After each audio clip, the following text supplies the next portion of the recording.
Buenas noches, esto es Zona Franca, yo soy Daniel Pacheco.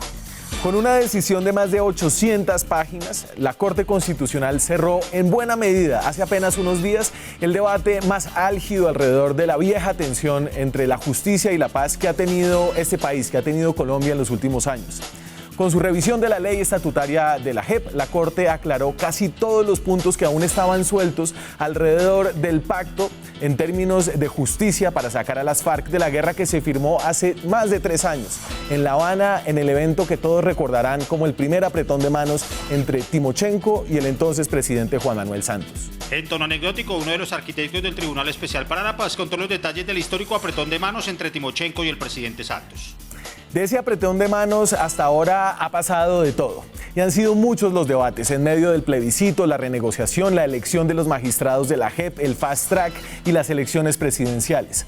Estos debates, luego de la decisión de la Corte, están hoy en buena medida clausurados. Arranca entonces una nueva etapa, la etapa del funcionamiento de la Jurisdicción Especial de Paz, ahora sí con sus normas bien establecidas, sus límites más o menos claros. Pero antes de lanzarnos hacia el futuro, creo que para entender cómo es que arranca la JEP, para darle un sentido además a todo ese verbo derramado en los últimos 3 años, es bueno mirar cuáles fueron esos debates que ahora han sido superados. Por ejemplo, el de si los ex jefes guerrilleros de las FARC podían o no saltar del monte a la política. Dígale al país si quiere que Timochenko vaya al Congreso o no. Dígaselo con claridad al país. Deje de decir mentiras, doctor Oscar Iván. No, yo no digo mentiras. Yo no he dicho nunca, de mi boca ha salido la palabra impunidad. Y le he explicado 1000 veces, doctor Oscar Iván. Pero diga si quiere que Timochenko vaya o no. Si cualquier persona que haya cometido crímenes de lesa humanidad tiene que ir a la cárcel. Eso lo dice la Constitución colombiana y la legislación internacional. Y a pesar de lo inicialmente prometido, hoy está claro que sí, que los ex jefes de las FARC, hoy senadores y representantes a la Cámara, podrán seguir siéndolo, pero solo sí dicen toda la verdad y aceptan la responsabilidad por sus crímenes atroces ante la Jurisdicción Especial de Paz. Si no cuentan toda la verdad u ocultan algunas partes y son condenados por eso, no pueden hacer política. Pero lo que muchos no entendemos es a qué horas nos cambiaron el juez natural. Fue también superado el debate sobre si los civiles involucrados en el conflicto, los llamados terceros, podían ser o no llamados por la JEP. Y al contrario de lo que sugirió el ex candidato presidencial Germán Vargas Lleras en ese entonces, la Corte aclaró que tienen 3 meses estos civiles para presentarse voluntariamente. Y si no lo hacen, la Fiscalía debe priorizar las investigaciones sobre su participación en el conflicto. El clamor de miles de colombianos para que se excluyera de la Justicia Especial para la Paz o JEP a guerrilleros violadores de menores de edad se convirtió en la causa de los congresistas del Partido de la Unidad, Maritza Martínez y Efraín Torres. No van a poder elegirse, no los vamos a ver allí en las curules. También se cerró el debate sobre si los delitos contra menores de edad, incluso los delitos sexuales, eran competencia de la JEP y si sus responsables podían recibir penas alternativas, penas incluso sin cárcel. La respuesta de la Corte, a pesar de lo que aprobó el Congreso de la República, es que sí, pueden recibir penas alternativas. Lo que viene ahora con la JEP, que nació en el año 2015 en La Habana, seguramente no estará exento de controversias, de nuevas interpretaciones y de intentos de modificación. Pero ya sabemos en buena medida qué es lo que hay, y lo que hay es lo que es. Ahora lo que falta es que la JEP pruebe que puede ser efectiva en su promesa de traer justicia, verdad y no repetición en el conflicto colombiano. Aquí arranca Zona Franca.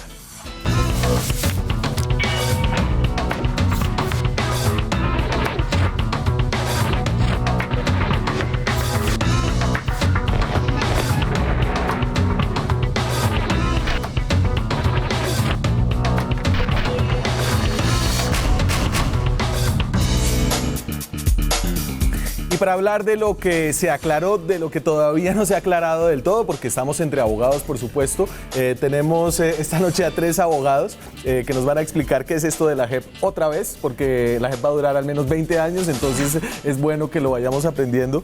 Rodrigo Uprimi es profesor de Derecho de la Universidad Nacional, es investigador de Justicia, es un sabio de la tribu colombiana.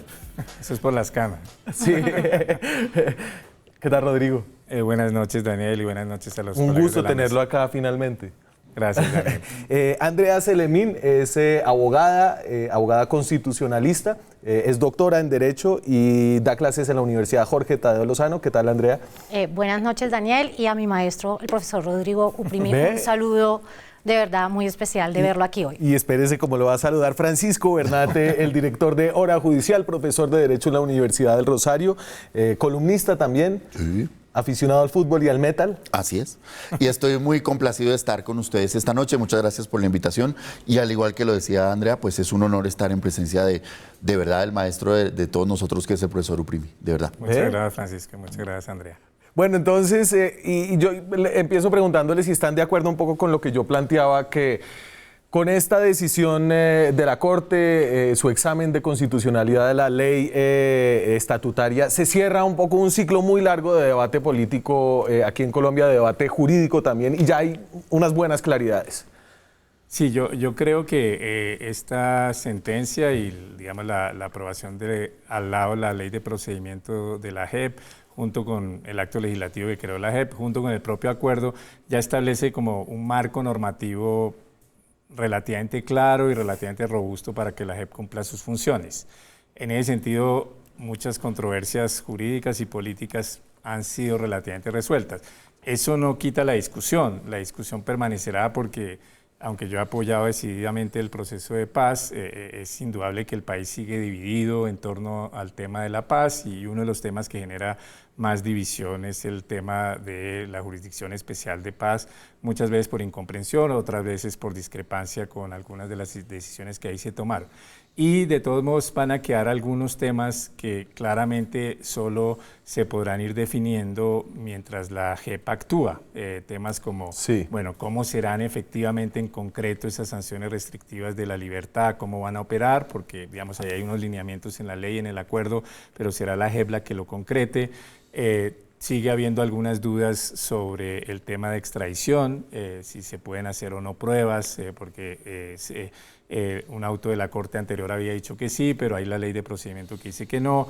Sigue habiendo el debate sobre crear la sala para los militares. Especial para los militares. Entonces sigue habiendo debates, pero creo que esto sí es un avance enorme en darle un marco normativo ya robusto a la JEP. Y Andrea, ahorita hablábamos de una preocupación que usted tiene, y es que esto sea incomprensible, tan complejo para la sociedad colombiana, que digamos que su objetivo de lograr la sensación de justicia y la reparación se pierda entre todos estos detalles. Sí, yo creo como Rodrigo que esta es una herramienta y un mecanismo que le da carne a la JEP para empezar a poner en la plancha y en el asador cosas, pero que la cantidad de producción normativa que ha habido alrededor del tema nos hace estar muy lejos de pensar que hay algún nivel de claridad, ¿sí? Necesitamos empezar un poco a decantar cuáles son esos procedimientos, cuáles son las limitaciones de esos procedimientos, qué es lo que la JEP todavía tiene que definir y decidir, cuál va a ser la participación de la sociedad, de las víctimas, de la academia en ese cuerpo que le falta definir a la JEP, y continuar esclareciendo los temas que todavía no tenemos muy claro y sobre los cuales tengo que decir que la sentencia toma una postura un poco formalista, en el sentido de decir, yo no me voy a meter a lo que el Congreso hizo como poder constituyente y me quiso modificar como poder legislativo. ¿Quién lo manda? De malas, usted en su función constituyente aprobó unas cosas y aquí en la ley estatutaria como que echó para atrás, se dio cuenta de que había metido la pata y quiso remediar el error, pero no lo puede hacer por esta vía. Pero eso abre un poco el camino para que el Congreso diga, bueno, si el problema es entonces que yo no podía modificar el acto legislativo con base en esto que dije, pues entonces puedo hacer unas normas constitucionales de rango constitucional para definir el tema de extradición y aclararlo. En términos más sencillos, lo que está diciendo es que la Corte le abrió un camino a la modificación del acuerdo vía actos legislativos en el Congreso ahora. Le mando esa señal. Yo creo que, de hecho, hay algunos mensajes claros de la Corte cuando dice es que la acuerdo finalmente tampoco tiene un nivel de obligatoriedad que haga que nosotros no podamos hacer esto. Entonces yo creo que si bien es cierto, esto sí le va a permitir a la JEP decir, ya tengo un procedimiento, ya tengo una ruta a seguir y puedo empezar a ir hacia abajo en mi normatividad. Las discusiones todavía no están zanjadas y lo que el derecho constitucional tiene para decir todavía está muy crudo, porque la complejidad de esto es enorme y tenemos una tarea enorme, Rodrigo, de empezar a simplificar. No, pues 800 todo este páginas que dicen es la sentencia. No se ha publicado la sentencia, ni la sentencia del acto legislativo. La del acto legislativo ya. Ya está la sentencia del acto legislativo. Falta la sentencia de la ley estatutaria y falta la revisión de la ley de procedimiento. O sea, las demandas, porque la ley de procedimiento no tiene revisión automática, pero ha habido varias demandas. Nosotros en De Justicia, con la Comisión Colombiana de Juristas, presentamos una demanda al respecto. Entonces, Francisco, yo que arranco con esto no es de la ley estatutaria, esto es un acto legislativo anterior, pero creo que ayuda a enmarcar un poco el blindaje, y este fue uno de los asuntos. El presidente de la Corte dijo, el asunto más difícil que resolvimos en todo este examen de constitucionalidad fue el tema de blindaje, lo dijo Linares, y yo tengo aquí un extracto de un poco lo que dice el tema del blindaje, y es que este es un artículo ahora de la Constitución y dice: los contenidos del acuerdo final serán obligatoriamente parámetros de interpretación de las normas y las leyes de implementación y desarrollo del acuerdo final. En consecuencia, las actuaciones de todos los órganos y autoridades del Estado deberán guardar coherencia e integralidad con lo acordado, preservando los contenidos, los compromisos, el espíritu y los principios del acuerdo final. Y esto es una cosa muy importante. Sí, por supuesto que es una cosa muy importante. Estamos hablando de la Constitución Política de Colombia, eso es algo sin duda muy importante, pero yo estoy de acuerdo, digamos, con lo que se ha dicho, y es que la JEP, por fin, estamos en agosto, tiene un marco normativo que le va a permitir operar y desarrollarse. Lo que yo creo es que el proceso debió ser a la inversa, que primero había que organizar la casa antes de meter los muebles. Los señores de la JEP se posesionaron en el mes de enero. Y entre enero y más o menos junio, pues sabíamos que estaban supuestamente redactando un código de procedimiento penal, ellos mismos dictándose sus propias reglas, y lo que salió pues realmente no es propiamente un modelo a seguir ni algo de admirar, porque la reacción es realmente, pues digamos, no es lo que uno esperaría. Entonces entró a operar sin unas reglas claras, entonces ellos decidieron dictarse su propio procedimiento, y eso ya desde el punto de vista jurídico no funciona así. Primero creo las reglas y después las aplico. Segundo, nadie se puede crear su propio reglamento, y menos cuando se trata de un código de procedimiento penal. Pero bueno, lo que más digamos, discusiones ha generado, y complemento lo que decía el profesor Uprimi, lo que más fractura la legitimidad de la JEP, creo que es la conformación. Creo que ese es un aspecto que los colombianos todavía no hemos podido digerir. ¿Quiénes son los magistrados? Claro, magistrados, algunos muy reconocidos, otros no reconocidos, unos con la neutralidad y con el talante para ser jueces, otros sin lo uno y sin lo otro.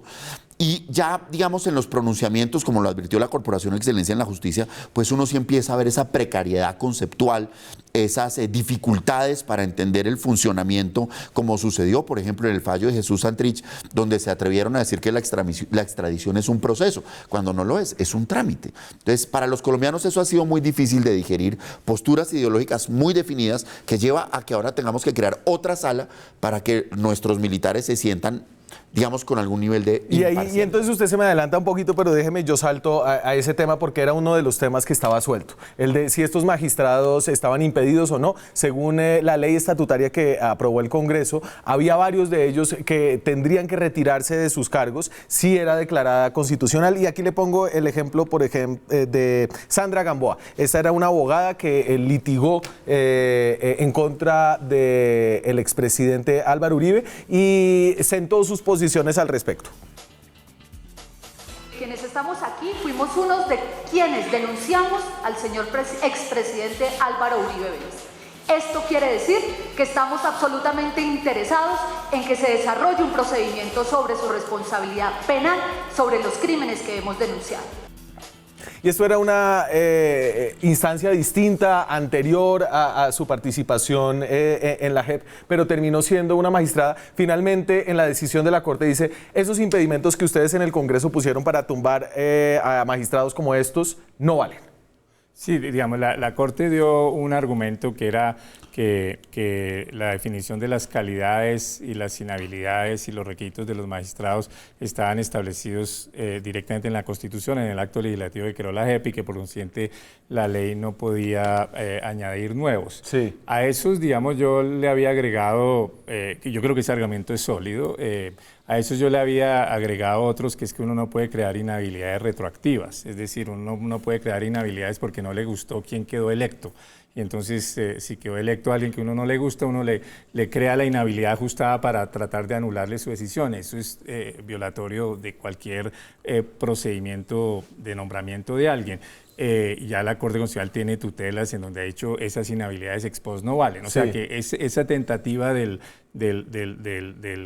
Congreso por vía de ley estatutaria de controvertir las decisiones que tomó el Comité de Escogencia, pues no tenían ningún sentido.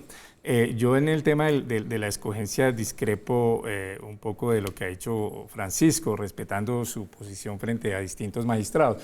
Yo creo que este proceso de selección ha sido el proceso más transparente que ha habido en Colombia, comparado con los procesos de selección de las altas cortes. Es decir, aquí la gente, cualquier persona se podía inscribir, todas las hojas de vida de quienes se inscribieron ante el Comité de Escogencia eran públicas, cualquier persona podía hacer objeciones a quienes se habían inscrito, y una vez se seleccionaban los aproximadamente 100 de los cuales iban a escoger los aproximadamente 38 o 48 con los suplentes, pues hubo una presentación pública que todo el mundo pudo observar. Y ese proceso fue un poco atafagado, Rodrigo. Yo recuerdo, un poco nos pusieron los videos de todas las audiencias de los preseleccionados y le habría tomado a uno, aquí hicimos el cálculo y era como 24 horas seguidas para ver todos los videos de todos los candidatos antes de que ya fuera el momento de elección. Y digamos que este tipo de impedimentos o de discusiones no se lograron dar en ese proceso. Pero es que eso hay que compararlo con lo que existe, es que se pone un proceso de selección ideal que no existe. Compárelo con lo que es la elección de los magistrados de la Corte Suprema, los que fueron elegidos ahorita para las salas no sé si se llaman salas de apelación, no recuerdo. Instrucción y juzgamiento. Instrucción. Eso no tuvo ninguna transparencia, eso no tuvo ninguna presentación pública, las hojas de vida que los ciudadanos las pudieran conocer para hacer objeciones, eso no ocurrió. Entonces, lo que se inventó fue un mito sobre los supuestos sesgos del Comité de Escogencia, de que eran 5 personas que tenían unos sesgos izquierdistas y que por eso habían seleccionado a determinadas personas. Pero esos sesgos, cuando uno los examina en detalle, no tienen ningún sentido. Por ejemplo, ahí estaba el Gil Robles, que era el español que había sido escogido por nada más y nada menos por el Tribunal Europeo de Derechos Humanos.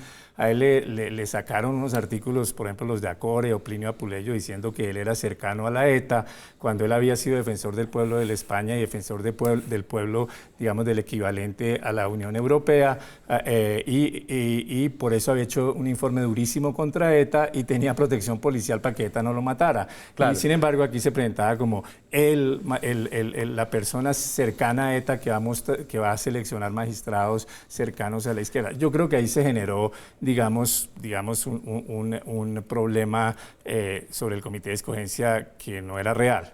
Ahora, muchos juristas más de derecha se autoexcluyeron del proceso, no participaron, y luego entonces se interrogan que por qué no fueron escogidos. Entonces, también ahí hubo, digamos, una cantidad de cosas, y finalmente la composición en muchas cosas es muy equilibrada. Ahí hay personas, puede uno cuestionar a algunos magistrados o no, pero ahí hay personas que vienen de justicia penal militar, ahí hay personas que han tenido posiciones más de derecha. Entonces, digamos, en términos de género, origen regional, origen étnico. Yo ahí, digamos, quiero decir que estoy como en un punto intermedio, porque si bien es cierto, comparto con Rodrigo el hecho de que este proceso puede tener, digamos, unas mejores condiciones que lo que suele ocurrir en las altas cortes, este proceso sigue teniendo el problema de la discrecionalidad. O sea, de todas formas, hay audiencia, hay hojas de vidas, pero no hay razones ni motivaciones para decirnos por qué razón fulano y perencejo hicieron una mejor entrevista o tienen una mejor hoja de vida que tales ¿Y usted cree que hubo un sesgo ideológico?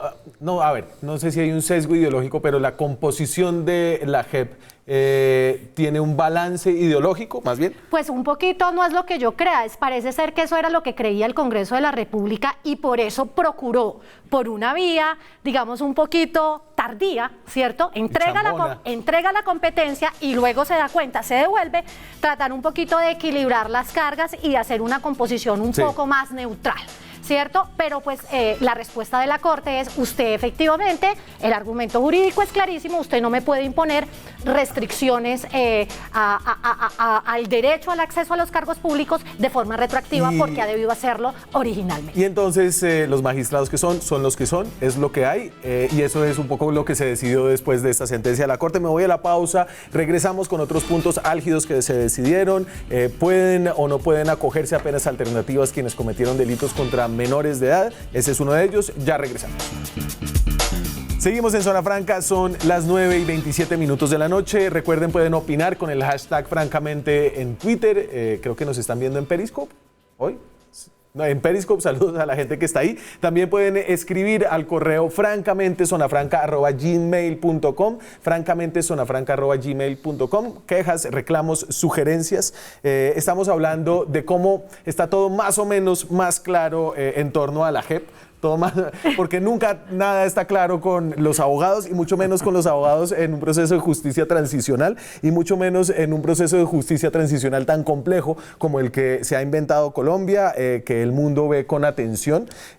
Y uno de los temas que se resolvió era el de si las personas que habían cometido delitos sexuales contra menores de edad podían o no tener penas alternativas, es decir, no penas de cárcel, sino penas de reparación simbólica, podían incluso seguir con sus cargos en el Congreso si eran hallados culpables de este tipo de delitos.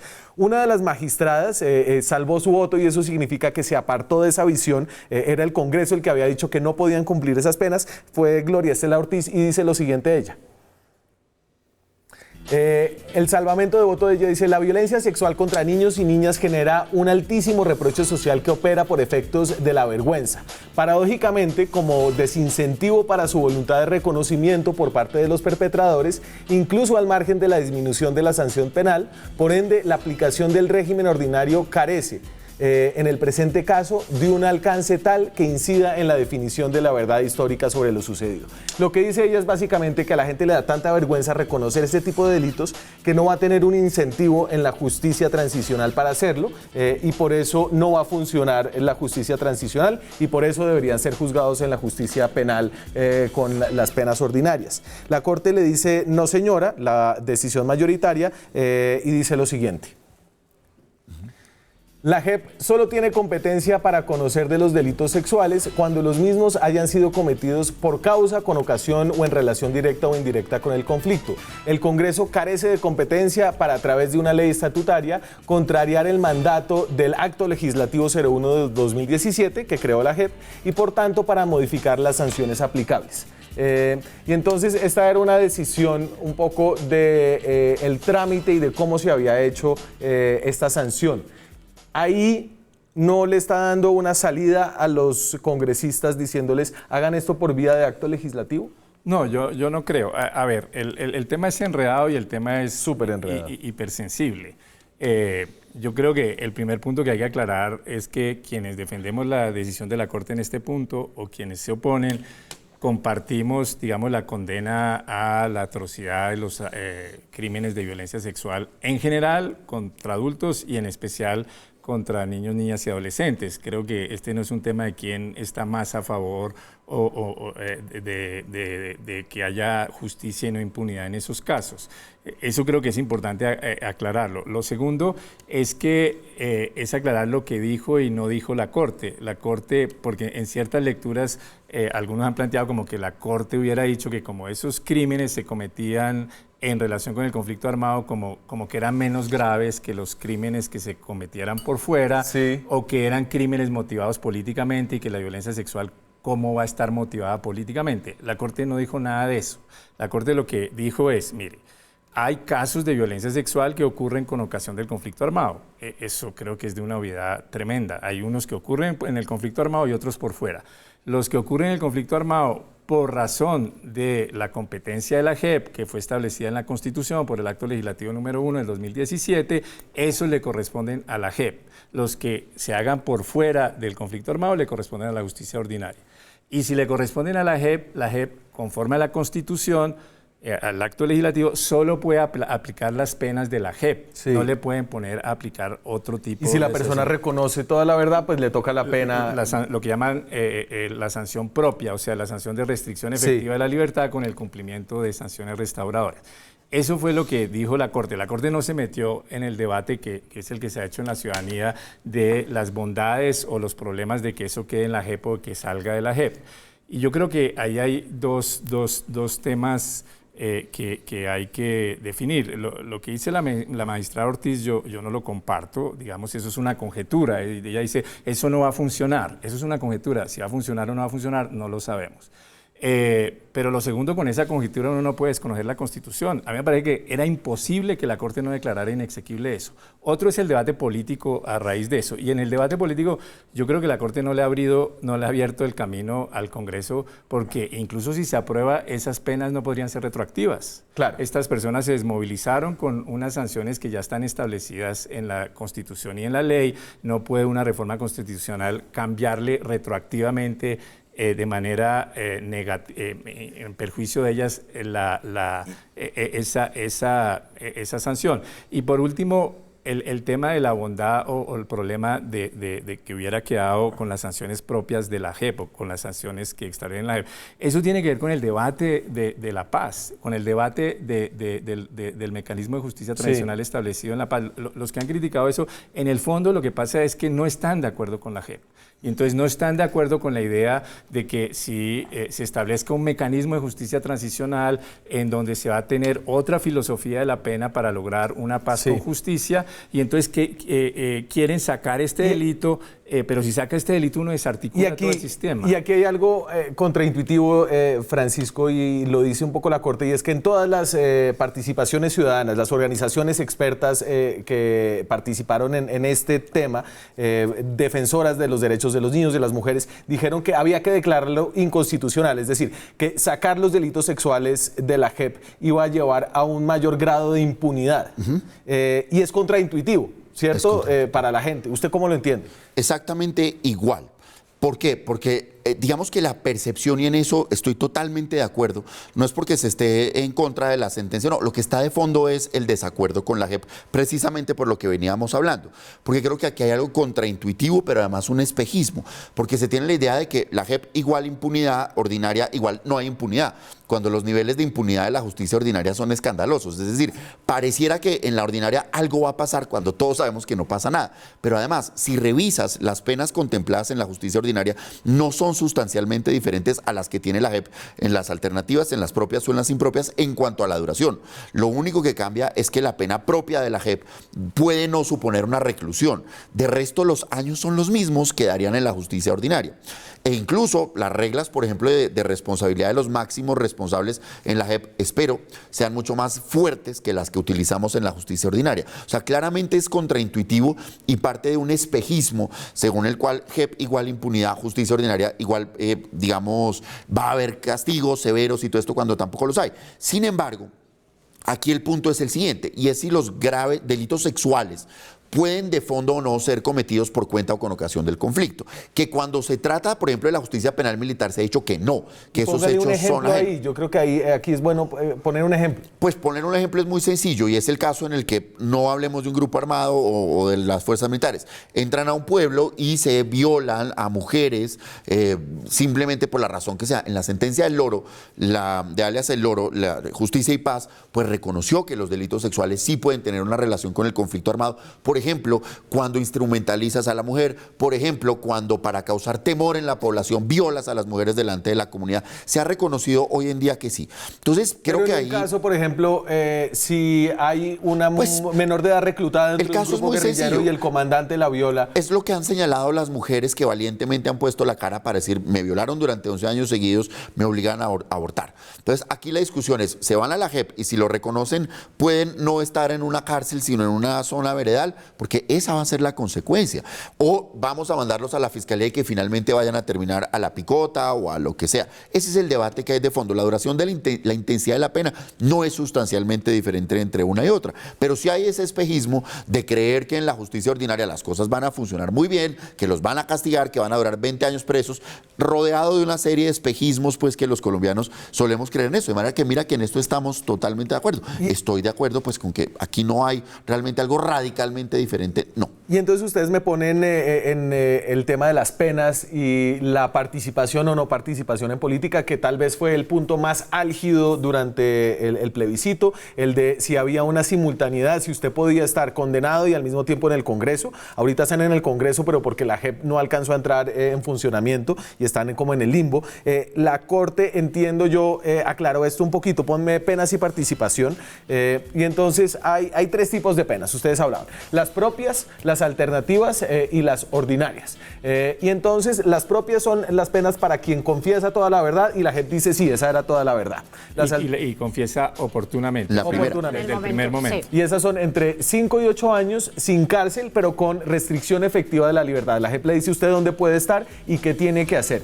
En este caso, la participación en política es permitida. Es permitida. Usted puede seguir siendo congresista. Sí. Las penas alternativas... Es permitida, pero la Corte aclara, como había aclarado ya en la sentencia sobre el acto legislativo, que si hay alguna incompatibilidad prevalece la pena. Es decir, que es compatible en la medida en que eso no afecte el cumplimiento de la sanción. Claro, porque las sanciones a usted se las pueden poner, hay tipos de sanciones. Exacto. Es decir. Si en determinado momento el cumplimiento de la sanción hace imposible que siga participando en política, pues la persona tendrá que renunciar a su participación en política y cumplir la pena. Eso se verá en concreto. O sea, si le dicen Pablo Catatumbo, usted tiene que estar 3 meses en una zona veredal.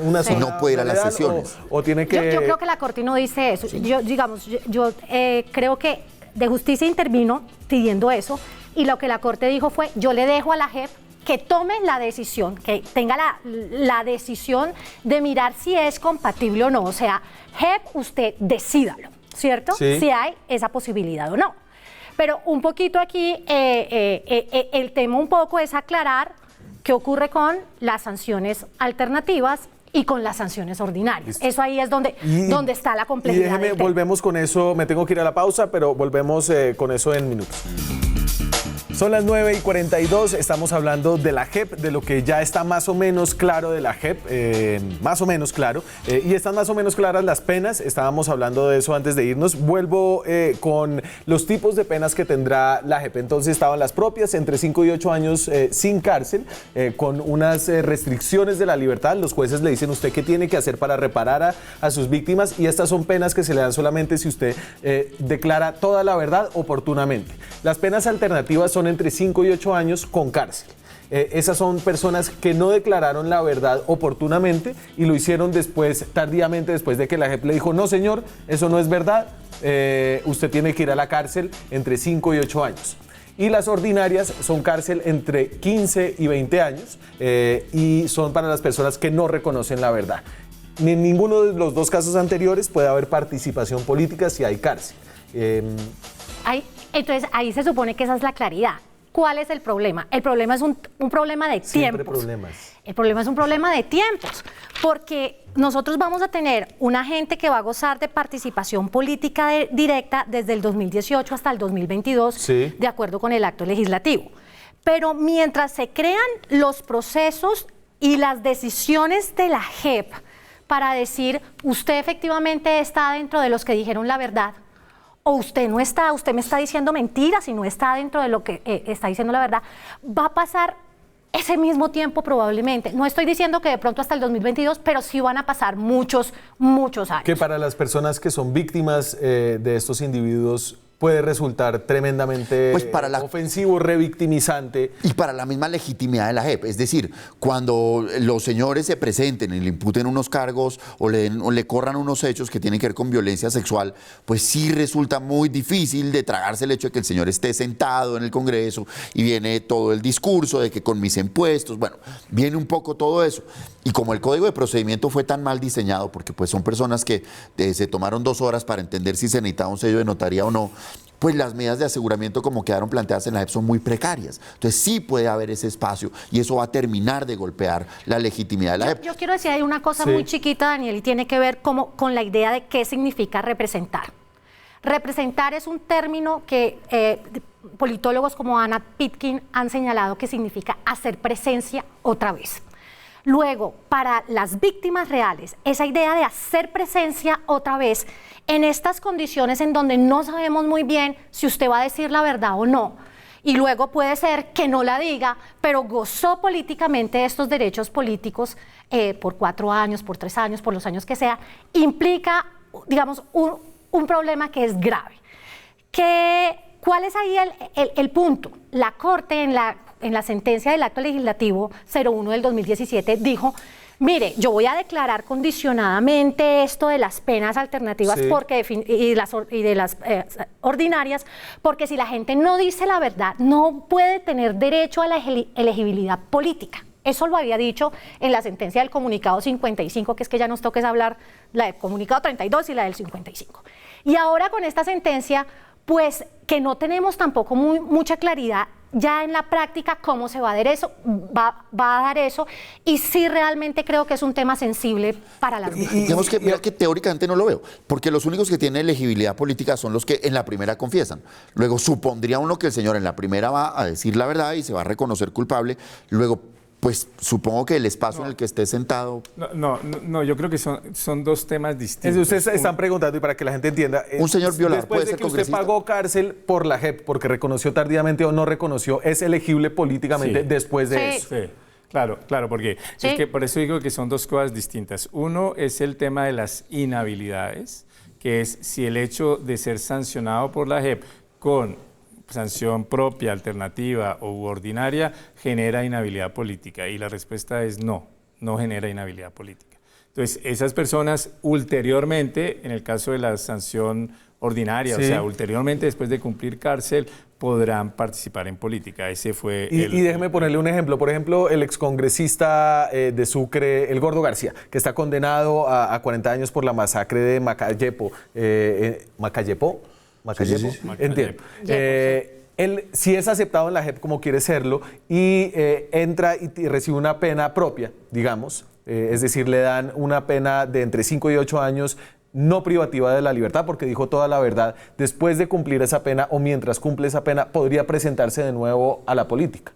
Podría, porque esa es la lógica del acuerdo en temas de inhabilidades. Claro. Ese es un primer tema. Claro. El segundo tema es el tema de las incompatibilidades de hecho. O sea, lo que se dijo, y donde, como decía muy bien Andrea y también Francisco, hay un tema de secuencia que es muy complicado, donde yo creo que es uno de los temas que genera más problemas de legitimidad del acuerdo político, del acuerdo de paz. ¿Cuál es el tema de secuencia? Que empiezan a participar en política antes de que esté en marcha el sistema de justicia transicional, y entonces eso genera una sensación muy fuerte de impunidad. Que es la que hay ahorita. Sí.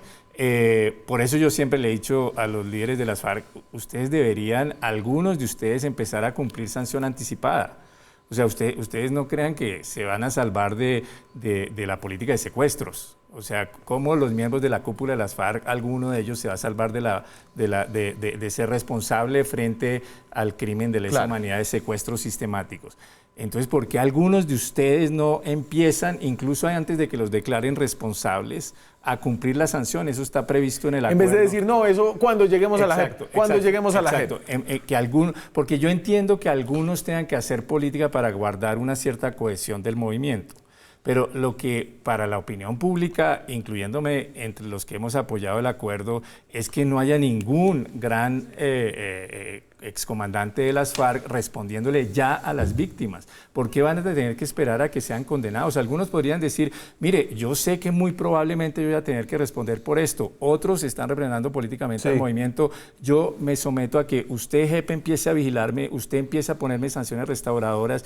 Yo creo que eso le daría más legitimidad al proceso y estas personas empezarían a descontar y en 5 o 7 años ya podrían participar en política plenamente. Entonces yo creo que aquí le ha faltado también a la FARC, ¿no? A las FARC, porque eso ya no existe, pero a la FARC, a la Fuerza Alternativa Revolucionaria. Le ha faltado audacia para tratar de mostrar que este no es un proceso de paz con impunidad, porque ahorita la sensación de que es con impunidad se entiende porque están participando en política, pero nadie está respondiendo. Me queda una pausa, ya regresamos.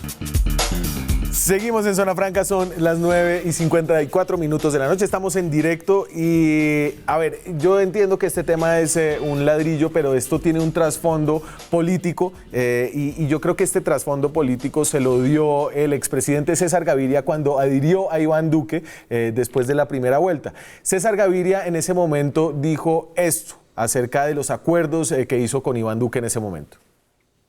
En el tema de la paz, es muy claro que el gobierno que entra va a tener muchas responsabilidades, porque ha habido incumplimientos de las dos partes y el proceso ha empezado como a descarrilarse y además por las amenazas de destrucción del acuerdo que hicieron algunos de los miembros del Centro Democrático. Esa discusión la vamos a volver a tener en el Congreso, que ese es el escenario para discutir estos temas.